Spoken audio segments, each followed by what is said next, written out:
Thank you, everyone. So my name is Paran, and I'm a PhD student at Virginia Tech.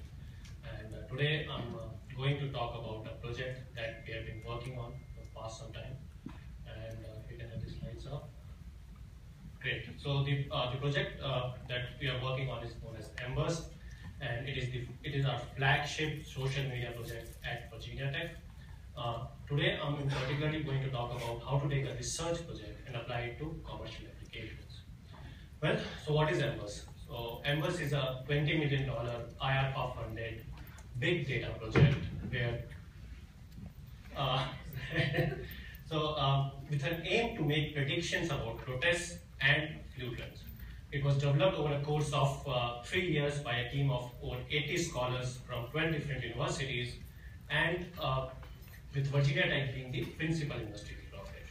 So let me give you a brief overview of the system architecture. So Embers, it takes a bunch of data sources as input, passes it through a series of complicated machine learning algorithms, and generates fine-grained warnings about protests and flu trends. And a very important thing to note here is it's making predictions into the future. So say going to a future foreteller, and she tells you a few things about your future, and they actually come true. Is the kind of system that we are trying to build up here, where we are looking into the future when we are still in the present. Now, in order to do so, what we do is we collect data from a wide range of data sources, from the more conventional ones like Facebook, Twitter, RSS feeds, news, blogs, Google Trends, health data, to more unconventional ones like the satellite imagery data or the open table restaurant reservation data.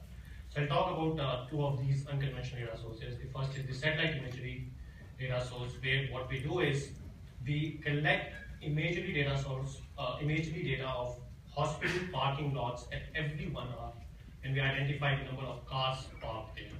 And we use that information to make predictions about if there is an increase or a decrease in flu trends. There is the restaurant reservation data, where we look at the number of reservations per day, and based on that, we try to make predictions if there is an increase in flu or there is a decrease in flu. So all this is fine, but if you ask me what is so special about the Embers project, well, I would say it was the way in which the program was run by IARPA. So they ran it as a competition between 3 teams, and over a period of 3 years. So first year, they kicked out the least performing team, second year, the second team, and they made Virginia Tech as the winner of it. Now, in order for us to be winner, not only we had to make good predictions, but we had to make better predictions than our competitors. And in order to do that, we relied heavily on big data. Well, not just big data, but big data from a wide range of data sources, making this a big, wide data project. And the problem dealing with a wide range of data sources is the technical challenges and the technical competence required for it. And I can very easily say that we practically used every possible machine learning data mining algorithm that is out there. So over the course of 3 years, we published over 120 research papers just on Embers, discussing various components of the system. So now, some of the success stories: well, 2013 Brazilian Spring, 2014 Venezuelan protests, the very recent student protests in Mexico, and we were able to predict these protests with at least 3 to 5 days in advance. So before they happened, we knew about them, and we make a prediction about them. So now that we have this very robust state-of-the-art system, how the next logical step for us is how do we take this research project and apply it to commercial applications? And that's what we've been trying to do for past some time.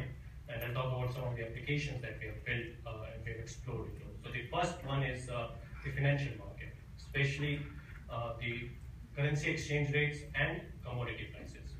So we use Embers to look into the hidden, to identify hidden indicators in this vast amount of information that's out there, to make medium to long-term predictions about price trends and how they will evolve. The other area is the election predictions. So for the last 6 months or so, we have been making country, state, and city level election result predictions for from 8-10 countries in Latin America, which are going through a series of elections. Other very decent area of application is the cybersecurity. Now, a good example of this is the case of the website called Mega Upload, which was like a very famous illegal downloads website, which was shut down by FBI, and following which a bunch of internet activists started attacking US government websites. Now, our goal at Embers will be to forecast any such attacks if they were to happen. Other area, technology trends. So if you look at it, the companies these days, other than using patents and research publications, discuss about their emerging technologies on a wide range of social platforms.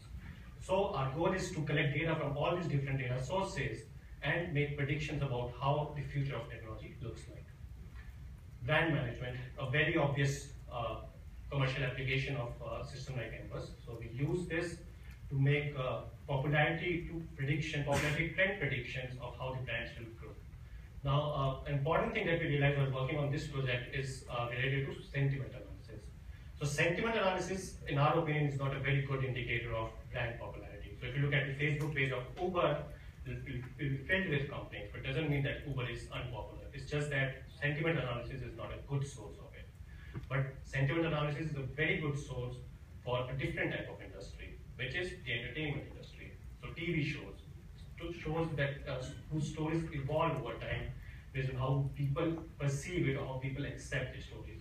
So we use sentiment analysis along with other indicators from different data sources to make predictions about how the popularity of a game show or of any television show will evolve over time.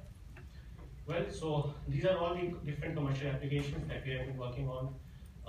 We'd love to know your feedback, suggestions, anything if you have on these. And we're always open to collaborations. So if you have any interesting ideas, if you want to explore some of these areas further with us, please come talk to me or get in touch. We can take it. Thank you.